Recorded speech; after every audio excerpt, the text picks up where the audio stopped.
Manchester United does not have any intentions of coming close to Everton's valuation of the young star Jarrad Branthwaite. Meanwhile, we are linked to another centre-back as Manchester United is contemplating taking a bid early into this summer transfer window. My name is Webb. Welcome to this update. It's the late night update here on the transfers as we get into day 2 of the summer transfer window. Like, share, and subscribe as we get into it. Now, here is the latest one coming through from a credible source all the way from Germany. Florian Plettenberg is saying that Manchester United have started initial discussions about a potential move for Mathis de Ligt, and this has been mostly primarily spearheaded by Erik ten Hag as they are looking for options of centre backs to add to the team. Remember, Manchester United is desperate for a centre back. Now, we have been said to have gone into advanced stages of trying to get into proper talks with Everton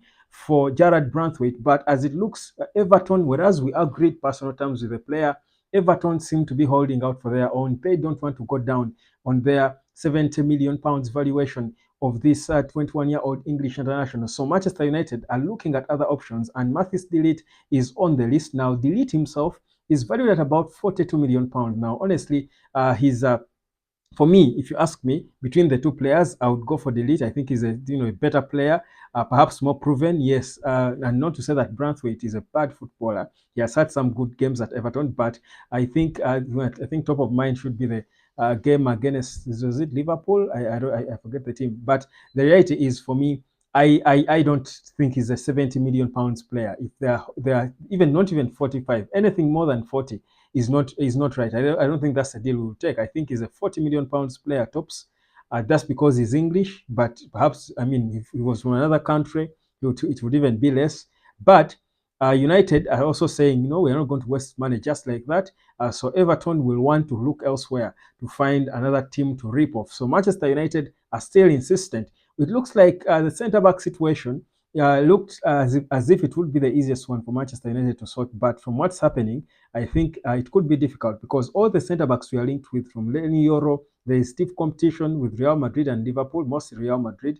Now, you talk about Todibo, of course, the competition could be there with Spurs because he admitted he spoke to Spurs as well. But that one, I think we've got the first refusal in terms of signing him. But these others that we are linked with, there is a bit of a confusion surrounding them. They are either overpriced or either the player doesn't want us, and I think those are not players we want to go for. I think one of the biggest issues we faced in the past eras before INEOS under the Glazers was that we were tying so long on players who did not want us. Players like you recall when we wanted to sign Rabiot, we wanted to sign Frank de Jong. These are players we wasted time on, yet they didn't want us. So we wasted a long time in our summer, but we don't get them in the end. So I think for a player like the young Lenny Yoro, an 18-year-old who is saying he's waiting for Real Madrid, I think for me, instantly just drop that.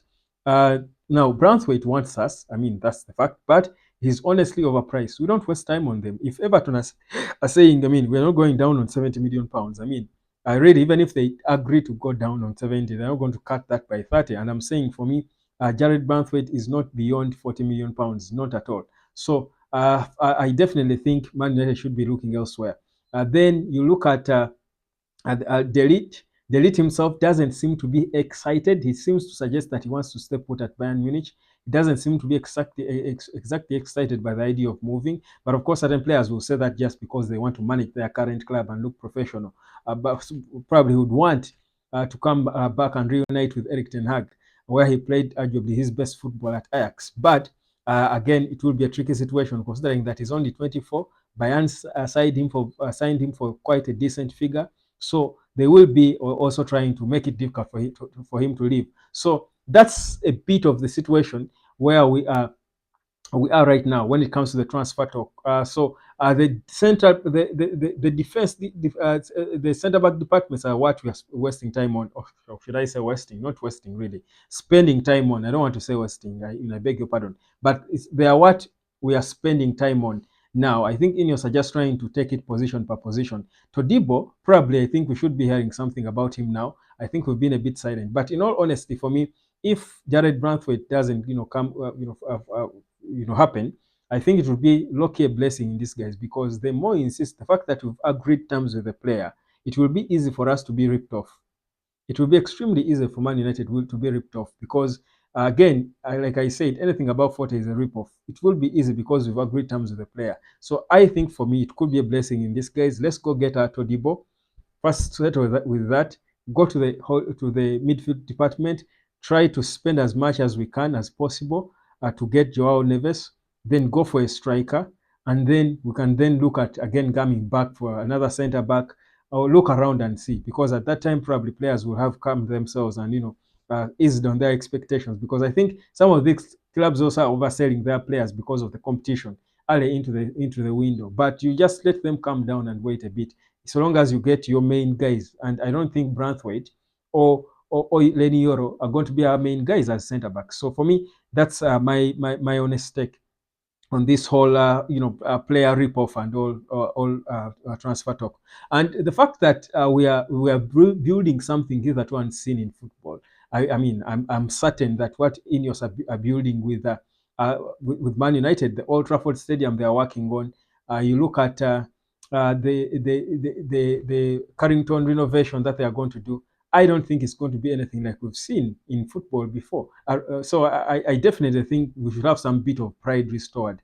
We shouldn't be going for players from a point of desperation. We should be going for players from a point of, we are Manchester United, and this is why we are selling a dream that will turn the lives of any of these young footballers who will be joining us. There's someone who was asking why players come at Man United expensively and they leave cheaply. I think it's only right because Man United, Real Madrid, you don't expect a player to be sold expensively than they were more expensive than they were about from Man United. Who is going to pay more unless it's Saudi?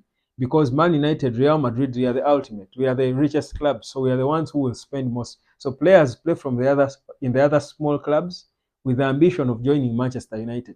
Clubs mentor or get young players with the hope that Man United will come for them and they sell them expensively. So if you go to Man United, the thinking is you've reached the top of football. So you've reached your ceiling. Now, if Man United doesn't see more value in you, it's definitely that your value is going down. So they cannot sell you more expensively unless they are selling you to Saudi. So that's someone I think was asking in one of my last videos why United always buys players expensively, but they sell them cheaply. We are not a selling club. We are the ones who buy because we are the big club. The big clubs always buy from the smaller ones at a big fee. The smaller ones, get the players and mentor them and all. But now INEOS are trying to change us into that. A club that will mentor young players, identify young players, mentor them, and make them world stars and also sell them. So, but we are still competing. We are trying to find a structure that will make us that kind of club. That's what INEOS is trying to do. It's the proper homework they are up to currently. So that's Manchester United for you. It's been a largely, I think, Branthwaite field day. I think I would say Lenior as well. And of course, later on, Mathis Delete, according to this report that just dropped through. Meanwhile, the Euros are on, of course, underway.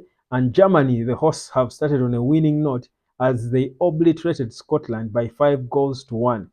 5 goals to 1 by Germany there, sending an early message to anyone trying to think of doing anything against them. They have just sent a clear message that they mean business at home. So 5-1 goal scored by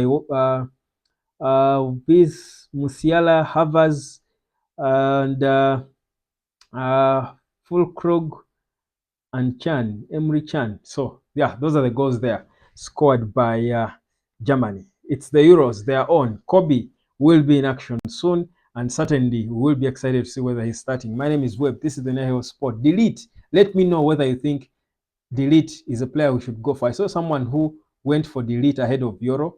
I think as well go for Delete ahead of Euro. Even Branthwaite, if Branthwaite is expensive, if we can get Branthwaite at 40 million pounds, it's okay. If he's more than that, we'd rather spend 42 on Delete. That's my honest opinion. Subscribe, like, and share, and I'll catch you later.